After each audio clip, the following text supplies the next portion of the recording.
Drama serial इश्क जुनून की आने वाली एपिसोड बहुत ज़बरदस्त होने वाली है, क्योंकि अब न सिर्फ राहम माहीन को उसका असली चेहरा दिखाएगा और उसे आईना दिखाने वाला है, बल्कि माहीन भी अब गुस्से में आकर शहरोज़ से शादी करने का फैसला कर लेगी, क्योंकि उसे यही लगेगा कि अब राहम को ऐमन से मोहब्बत हो गई है और राहम ने अब माहीन को धोखा दे दिया है, जिसकी वजह से वो राहम से बदला लेने और राहम और ऐमन को दौर करने के लिए शहरोज़ से शादी करके राहम के घर पहुंच जाएगी।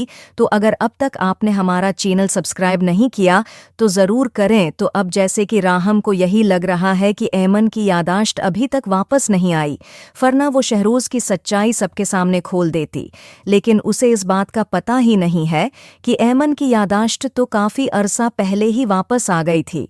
वो सिर्फ और सिर्फ शहरोज़ से डर रही है और इसी वजह से वो कुछ नहीं बता रही।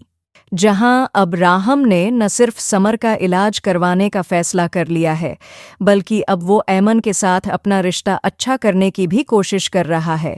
दूसरी तरफ माहीन ने भी चक्र चला दिया है और आतिका से मिलकर उसने ये इरादा किया है कि किसी न किसी तरह राहम से उसे मिलना होगा, क्योंकि जब राहम माहीन से मिलेगा तो उसे उस बात का यकीन है कि राहम ऐमन को भी भूल जाएगा और माहीन से शादी करने के लिए तैयार हो जाएगा।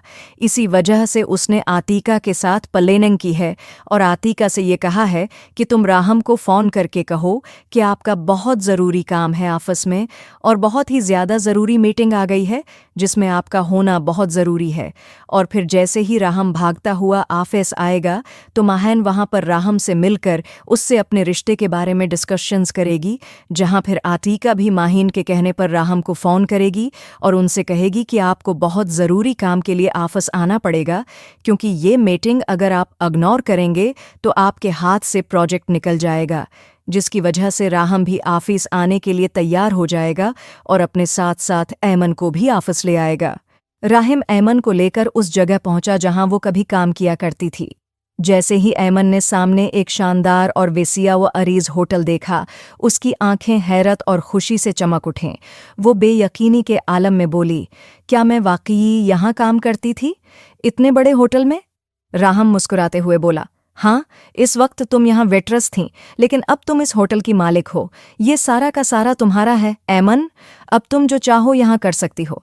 ऐमन के चेहरे पर हैरत के साथ साथ खुशी भी नुमायां थी।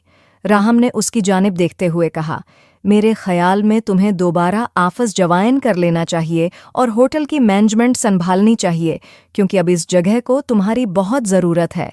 ये लम्हा ऐमन के लिए किसी ख्वाब से कम न था, लेकिन इसी दौरान राहम अपने कमरे की तरफ बढ़ा। जैसे ही उसने दरवाज़ा खोला वो चौंक गया। अंदर शेरोज़ उसकी कुर्सी पर बराजमान था। राहम की आंखों में गुस्से और हैरत का इम्तिजाज था। शेरोज़, तुम यहाँ क्या कर रहे हो और तुम्हें अंदर आने दिया किसने? राहम ने सख्त लहजे में पूछा। शेरोज़ ने एतमाद के साथ जवाब दिया, मैंने ये जिम्मेदारी संभाल ली है। भाई, शायद आपको मालूम ना हो, लेकिन मैं आपकी कंपनी के लिए एक बड़े प्रोजेक्ट पर दस्तखत करवा कर आया हूँ। शेरोज़ ने मज़ीद कहा, मैं आपकी क़ियादत में काम करके सब कुछ सीखना चाहता हूँ। राहम ने तंज़िया मुस्कुराहट के साथ कहा, तुम पहले ही बहुत बड़े फैसले कर चुके हो, वो भी मुझसे पूछे बगैर। उस वक्त तो तुम्हें मेरी लीडरशिप की ज़रूरत नहीं थी। फिर राहम की आवाज़ सख्त हो गई। शेरोज़, आइंदा मुझे यहाँ नज़र न आना तो बेहतर होगा। ये होटल मैंने अपने खून पसीने से खड़ा किया है। अगर तुम कुछ संभालना चाहते हो तो बाबा के बिजनेस को संभालो, लेकिन मेरे होटल से दूर ही रहो। ये कहकर राहम वहाँ से निकल गया। वो दूसरे कमरे में पहुँचा तो वहाँ महीन उसका इंतज़ार कर रही थी। राहम के चेहरे पर हैरानी छा गई।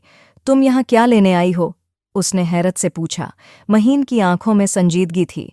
उसने धीमे लहजे में कहा, राहम, मुझे तुम्हारी बेगुनाही पर यकीन आ चुका है और मैं तुमसे तन्हाई में बात करना चाहती हूँ।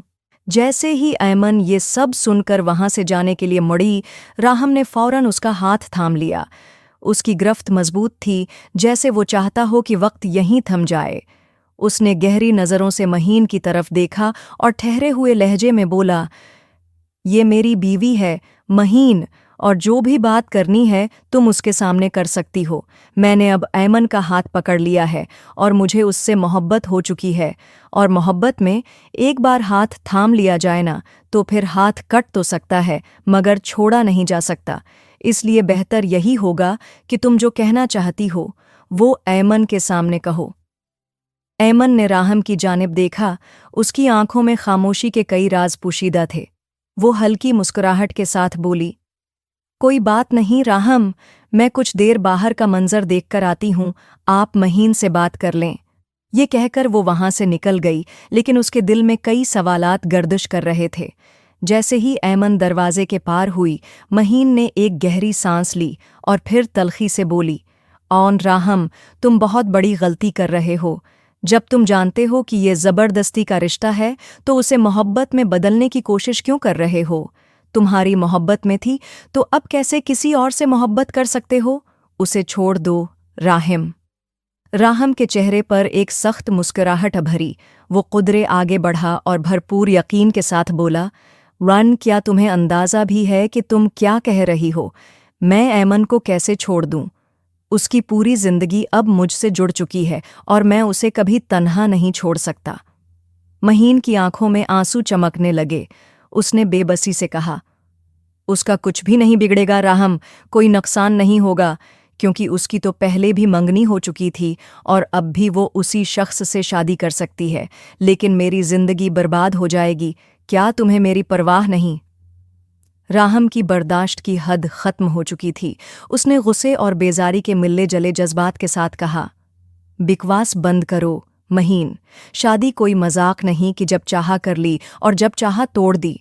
जब दिल किया किसी को अपना लिया और जब दिल किया छोड़ दिया।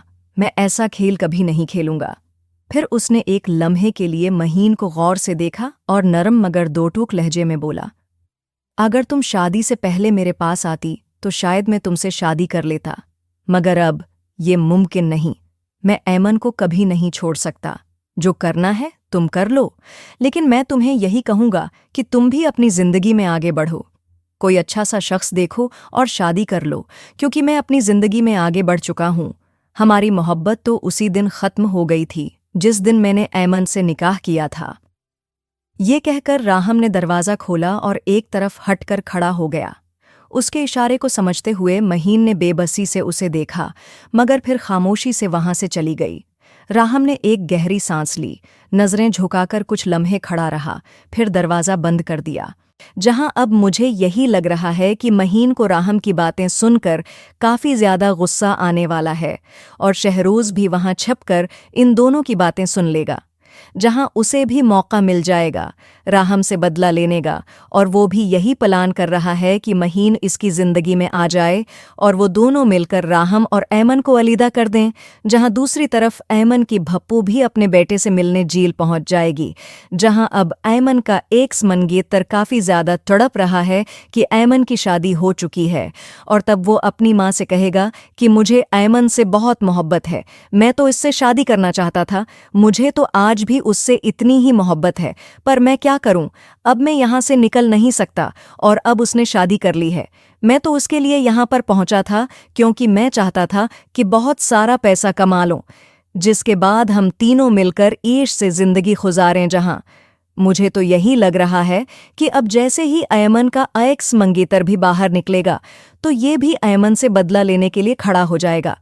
दूसरी तरफ जैसे ही शेरोज को पता चलेगा कि माहीन राहीम के जिंदगी में वापस आना चाहती है, लेकिन राहीम ने लात मारकर माहीन को अपनी जिंदगी से निकाल दिया है, तो अब वो माहीन के साथ हम दोनों शादी करके राहीम और ऐमन को अलविदा कर देंगे, क्योंकि मैं भी यही चाहता हूँ कि वो ऐमन नामी लड़की भाई की जिंदगी से निकल जाए और तुम भी यही चाहती हो। इसलिए हम दोनों मिलकर एक घर में रहेंगे और सारी की सारी प्लानिंग करेंगे। जहां मुझे तो यही लग रहा है कि अब माहीन शिरूज से शादी करने के लिए तैयार हो जाएगी, क्योंकि वो भी अब शिरूज से शादी करके अली नवाज के घर पहुंचना चाहती है, ताकि वो दोनों मिलकर राहीम और ऐमन को अलविदा कर सके। तो आपका इस बारे में क्या ख्याल है? कमेंट करके ज़रूर बताएं और ऐसी वीडियोस देखने के लिए हमारे चैनल को सब्सक्राइब करना न भूलिएगा।